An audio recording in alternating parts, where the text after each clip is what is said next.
और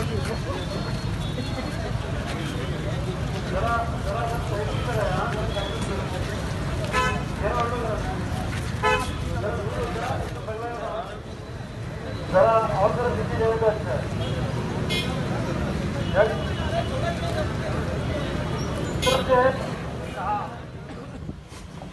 14 फरवरी के दिन हिंदुस्तान के लिए एक सियाह दिन था। मुल्क के लिए अपनी जान निछावर करने वाले बहादुर नौजवानों के खिलाफ खुदकश बम दस्तों ने जिस तरह से 42 या 43 अफराद की जान ली और उन्हें जाने शहादत नसीब हुई, उसी की मजम्मत करने के लिए उन लोगों के खिलाफ जिन्होंने उनका शहीद किया है, उनके खिलाफ हम यहाँ आज जमा हैं। मस्जिद इस्लाह तंजीम भटकल की जानिब से आप तमामों का इस्तकबाल करता हूँ। रहा सवाल आज के यहाँ हमारे जमा होने का मकसद, जिन नौजवानों को शहीद किया गया और जिन लोगों को जख्मी किया गया, इनकी शहादत यकीनन एक न एक दिन रंग लाएगी। हम उन शहीदों के घरों और उनके खानदानों के साथ इज़हार हमदर्दी के लिए आज हम यहाँ जमा हैं। हम इस मुल्क के बाशिंदे हैं। इस मुल्क की तरक्की में दिगर बिरादराना वतन के साथ साथ हम भी बराबर के शरीक हैं और मुल्क की तरक्की में हम भी हिस्सेदारी है। लेकिन बाद मौकों पर हमको जिस निगाह से देखा जाता है, हमको जरूरी है कि ऐसे मौकों पर हम आगे बढ़े और जो चीज हो रही है उसकी मजम्मत की जाए। आज जो नौजवान मुल्क के लिए शहीद हुए, हम आज के इस जलसे में तहसीलदार के बजरिए वज़ीर आज़म नरेंद्र मोदी को हम मेमोरेंडम पेश करते हुए एक मुतालबा करते हैं कि जो भी खाती है, जो भी सजा है, सही तहकीक हो और उनको सजा दी जाए। और उसके साथ साथ जो जख्मी हुए हैं उनके लिए हम दुआ है कि उनके लिए जल्द सेहत याबी हो। बस मैं यही बात कहते हुए आप दोनों का और आखिर में एक बार इस्तेमाल करते हुए मेरी बात खत्म करता हूँ। अल्हम्दुलिल्लाह रब्बिल आलमीन। आदरणीय बंधुಗಳೇ, ಮಜ್ಲಿಸ್ ಇಸ್ಲಾಹ್ ತಂಜೀಮ್ ನೇತೃತ್ವದಲ್ಲಿ ನಾವೆಲ್ಲರೂ ಭಟ್ಕಳದ ಸರ್ವರು ಖಂಡನ ಸಭೆಯಲ್ಲಿ ಭಾಗವಹಿಸಿದ್ದೇವೆ। ದೇಶ ಸರ್ವ ಜನಾಂಗದ ಶಾಂತಿಯ ತೋಟವಾಗಿರುವಂತಹ ಈ ದೇಶ ಕೆಲವು ಬಾಹ್ಯ ಮತ್ತು ಆಂತರಿಕ ಶಕ್ತಿಗಳ ದುಷ್ಕೃತ್ಯದಿಂದಾಗಿ ಇತ್ತೀಚೆಗೆ ನಡೆದಂತಹ ಘಟನೆ, ಆ ಘಟನೆಯಿಂದ ಇನ್ನೂ ಕೂಡ ಹೊರಬರಲು ಯಾರಿಂದಲೂ ಸಾಧ್ಯವಾಗ್ತಾ ಇಲ್ಲ। ಅಂತ ದುಷ್ಕೃತ್ಯವನ್ನು ಎಸಗಿದಂತ ಆ ದುಷ್ಕರ್ಮಿಗಳಿಗೆ ಸರ್ಕಾರ ಅವರನ್ನು ಹಿಡಿಯಬೇಕು, ಅದಕ್ಕೆ ತಕ್ಕ ಪ್ರತ್ಯುತ್ತರವನ್ನು ನೀಡಬೇಕು ಎನ್ನುವಂತ ಒಂದು ಖಂಡನೆಯನ್ನು ಮಾಡುತ್ತಾ ಆ ಘಟನೆಯನ್ನು ನಾವು ತೀವ್ರವಾಗಿ ಖಂಡಿಸುತ್ತೇವೆ। ಮತ್ತು ಆ ಎಲ್ಲರ ಏನು 43 ಜನ ಹುತಾತ್ಮರು ಯೋಧರು ಹುತಾತ್ಮರಾಗಿದ್ದಾರೆ, ಅವರ ಕುಟುಂಬಕ್ಕೆ ಸಾಂತ್ವನವನ್ನು ತಿಳಿಸುತ್ತಾ ಮತ್ತು ಅವರಿಗೆ ಆ ಭಗವಂತನು ಸ್ವರ್ಗದಲ್ಲಿ ಸ್ಥಾನವನ್ನು ದಯಪಾಲಿಸಲಿ ಎನ್ನುವಂತ ಒಂದು ಪ್ರಾರ್ಥನೆಯನ್ನು ಮಾಡುತ್ತಾ ನಿನ್ನೆ ದಿನ ಶುಕ್ರವಾರ ಇಡೀ ದೇಶದ ಎಲ್ಲ ಮುಸ್ಲಿಮರು ಆ 40 ಮಂದಿ ಯೋಧರಿಗಾಗಿ ಆ ದೇವನ ಮುಂದೆ ಕೈಯನ್ನು ಎತ್ತಿ ಪ್ರಾರ್ಥಿಸಿದ್ದಾರೆ ಮತ್ತು ಎಲ್ಲರೂ ಕೂಡ ತಮ್ಮ ಸಾಂತ್ವನವನ್ನು ವ್ಯಕ್ತಪಡಿಸಿದ್ದಾರೆ। ಬಂಧುಗಳೇ, ನಾವು ಈ ದೇಶದ ಜಾತಿ ಧರ್ಮ ಭಾಷೆ ಎಲ್ಲವನ್ನು ಮೀರಿ ಈ ದೇಶವನ್ನು ಪ್ರೀತಿಸುವಂತವರು, ಈ ದೇಶದ ಐಕ್ಯತೆಗೆ ಅಥವಾ ಈ ದೇಶದ ಭದ್ರತೆಗೆ ಧಕ್ಕೆ ಬಂದಲ್ಲಿ ನಾವು ಯಾವುದೇ ಕಾರಣಕ್ಕೂ ಸುಮ್ಮನೆ ಇರುವುದಿಲ್ಲ। ಅದಕ್ಕೆ ನಾವು ಎಲ್ಲ ರೀತಿಯಿಂದಲೂ ನಮ್ಮ ರಕ್ತ ತನು ಮನ ಧನ ಎಲ್ಲವನ್ನು ಕೊಟ್ಟು ಈ ದೇಶವನ್ನು ರಕ್ಷಣೆ ಮಾಡ್ತೇವೆ ಎನ್ನುವಂತ ಘೋಷಣೆಯೊಂದಿಗೆ ನಾವು ಇಂದು ಈ ಸಭೆಯನ್ನು ಖಂಡನಾ ಸಭೆಯನ್ನು ಹಮ್ಮಿಕೊಂಡಿದ್ದೇವೆ। ನಾವು ಕೇವಲ ಆ 40 ಮಂದಿ ಯೋಧರಿಗೆ ಸಾಂತ್ವನವನ್ನು ಹೇಳಬಹುದು ಹೊರತಾಗಿ ಆ ವ್ಯಕ್ತಿಗಳ ಆ ಹುತಾತ್ಮರ ಪ್ರಾಣವನ್ನು ಮತ್ತೆ ಮರಳಿ ಕೊಡಲಿಕ್ಕೆ ಯಾರಿಂದಲೂ ಕೂಡ ಸಾಧ್ಯವಿಲ್ಲ. ಆ ಭಗವಂತನು ಆ ಎಲ್ಲ 40 ಮಂದಿಗೆ ಅವರಿಗೆ ಆ ಸ್ವರ್ಗದಲ್ಲಿ ಉನ್ನತ ಸ್ಥಾನವನ್ನು ನೀಡಲಿ ಮತ್ತು ಅವರ ಕುಟುಂಬಕ್ಕೆ ಅವರ ಕುಟುಂಬದ ಎಲ್ಲರಿಗೂ ಕೂಡ ಸಾಂತ್ವನವನ್ನು ದಯಪಾಲಿಸಲಿ ಎಂದು ಹೇಳುತ್ತಾ ನನಗೆ ಅವಕಾಶ ನೀಡಿದಂತ ಎಲ್ಲರಿಗೂ ನಾನು ವಂದಿಸುತ್ತಾ ನನ್ನ ಮಾತನ್ನು ಮುಗಿಸುತ್ತೇನೆ. ಸರ್ವ ಸ್ತುತಿಯು ಸರ್ವ ಲೋಕಗಳ ಪಾಲಕನಾದ ಅಲ್ಲಾಹನಿಗೆ ಮೀಸಲು. हाज़रीन अस्सलाम वालेकुम वरहमतुल्लाहि वबरकातुहू।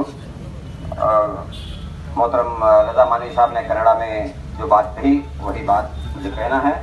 असल में हिंदुस्तान मुख्तलिफ मज़ाहिब, मुख्तलिफ कबाइल, मुख्तलिफ इलाकों और मुख्तलिफ ज़ात पात से भरा हुआ एक अजीब सा मुल्क है, लेकिन यही इख्तिलाफ और यही मुख्तलिफ चीज़ें एक हो गए, डाइवर्सिटी इन यूनिटी, एक इत्तेहाद के जो मौके जाहिर करने के आते हैं, वो यही मौका होता है जब मुल्क पर, जब कौम पर, जब नेशन पर कोई आफत आती है तो हम सब एक साथ मिलकर खड़े होते हैं और हम किसी भी भेदभाव का फर्क किए बगैर, चाहे कितने ही मसाइल हमारे अंदरूनी क्यों न हो, हम उससे निपट लेंगे, लेकिन बैरूनी दुश्मनों को कभी भी हमारे मुल्क की तरफ आंख उठाकर देखने का मौका नहीं देंगे।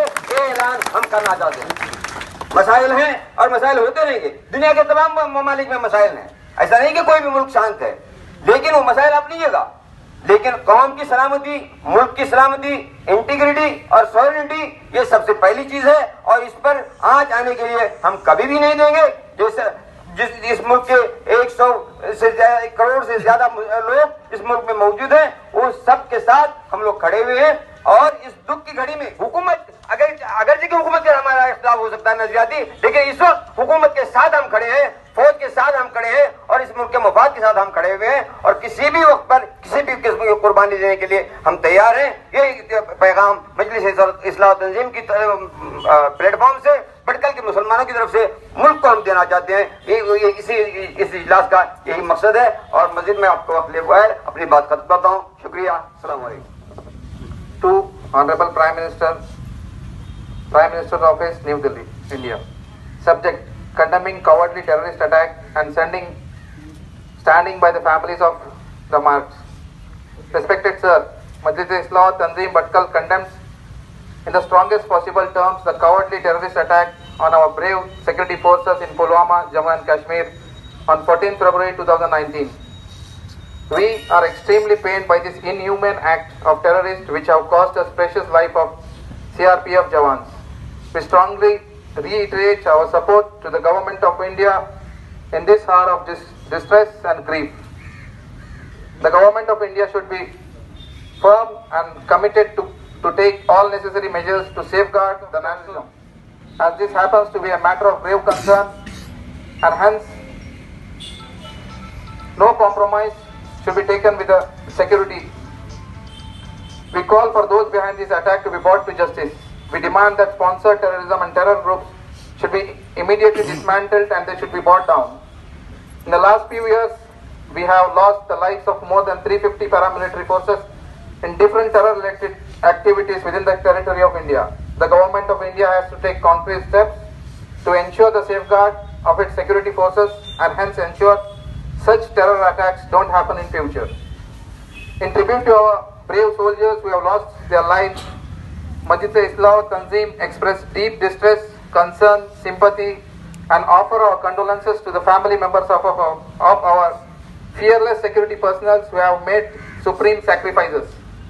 We wish early and speedy recovery to those who are injured. In this national tragedy of which all the India stands as one, so we do. In this hour of grief, Majlis-e-Islah Tanzeem Bhatkal stand together by the nation in defeating terrorism. Thank you. General Secretary, Majlis-e-Islah Tanzeem Bhatkal. बिस्मिल्लाहिर्रहमानिर्रहीम। आज हम लोग क्यों जमा हुए हैं आपको मालूम है। हम एक श्रद्धांजलि देने के लिए जिन शहीदों का आज हमारे मिलिट्री मैन जो शहीद हुए हैं, जो कश्मीर पे आतंकवाद ने जो हमला किया था, उसको हम कंडम करने के लिए यहाँ पे जमा हुए हैं। मैं हमारे मस्जिद साहब से बहुत कम नोटिस में हम लोग सुबह मीटिंग किया, 2 बजे हम लोग ऐलान किया था, इतने सारे आदमी हमारे यहाँ पे जमा हुए हैं। बस उसी का कारण है कि हम लोग हिंदुस्तानी है हम भारत के देशी हैं, हम देश के प्रेमी हैं, हम देश के द्रोही नहीं है। हमें दुख हुआ है जो घटना हुई है कश्मीर में, हमने आंखों से देखा उसको, हमने टीवी में देखा, उनके बच्चों को देखा, जो जवान यहाँ पे शहीद हुए हैं उनके बच्चों को देखा, उनके बीवियों को, उनके माओ को हमने टीवी में देखा, बहुत दुख हो गया हमको। ये हमारी घटना हुई है जो उसका मुकाबला हमारे इम्यूनिटी भी कम नहीं है। तो हमें उम्मीद है हमारे गवर्नमेंट से, हमारे प्रधानमंत्री नरेंद्र मोदी से हमारा गुजारिश है कि उस पर एक्शन ले। जो आतंकवादी ने जो घटना की है तो उसका पर तुरंत कार्रवाई हो। हमने सुना भी टीवी में, दिल्ली में भी बहुत बड़ी बड़ी मीटिंग हो रही है। तो हमें यकीन है हमारे गवर्नमेंट पर, हमें यकीन है, हमारे भरोसा है हमें गवर्नमेंट पर, और हमारे जो सैनिक हैं उनके पर भी हमको भरोसा है। जो घटना हुई है उसको हम कंडम करते हैं और ऐसा घटना नहीं होना चाहिए। बहरहाल जितने भी उनके घर वालों के साथ हम उन सुख में हम भी शामिल है उसके, यही हमारा एक मुद्दा था। हम कभी भी रहेंगे इंडिया के साथ में, हम भारतवासी हैं, हम कभी भी तैयार हैं। हमारे मिलिट्री के लिए हम लोग भी साथ में, उनके साथ हम भी शहीद होने के लिए हम तैयार हैं। हम कभी रहेंगे जब भी हमको हुकूमत आवाज देंगी, हमारे साथ सेना है, उनके साथ सपोर्ट देने के लिए जो भी मामला रहेगा हम तैयार रहेंगे। हिंदुस्तान हिंदुस्तान हिंदुस्तान, मैं यही नारा से मैं आप सबका तमामों का शुक्रिया अदा करता हूं, और तहसीलदार का भी और गवर्नमेंट अधिकारी का भी, पुलिस डिपार्टमेंट का भी। हमने बहुत शॉर्ट नोटिस में आप लोगों को यहाँ पे जमाया, और हर वक्त हम लोग इंशाल्लाह गवर्नमेंट के साथ रहेंगे, इंडियन गवर्नमेंट के साथ रहेंगे। और पूरा में सभी जितने भी माध्यम, हमारे टीवी के लोग, हमारे जो प्रेस वाले मीडिया आए हैं, और जितने भी हमारे मस्जिद के जो जिम्मेदार लोग आए हैं, मैं सबका भी मस्जिद से तंजीम से मैं सबका शुक्रिया अदा करता हूँ और एक बार धन्यवाद देता हूँ। मेरी बात को मैं खत्म करता हूँ। ಸಂಜೀವ್ ಸಂಸ್ಥೆ ವತಿಯಿಂದ ನೀಡಿದಂಥ ಈ ಮನವಿಯನ್ನು ನಾನು ಸ್ವೀಕಾರ ಮಾಡಿದ್ದೇನೆ. ಇದನ್ನು ಮಾನ್ಯ ಜಿಲ್ಲಾಧಿಕಾರಿಗಳ ಮುಖಾಂತರ ಮಾನ್ಯ ಸರ್ಕಾರಕ್ಕೆ ಮತ್ತು ಕೇಂದ್ರ ಸರ್ಕಾರಕ್ಕೆ ಕಳಿಸುವ ವ್ಯವಸ್ಥೆಯನ್ನು ಮಾಡ್ತೀನಿ ಅಂತ ತಮ್ಮ ಮೂಲಕ ಈ ಮೂಲಕ ಹೇಳಬೇಕು.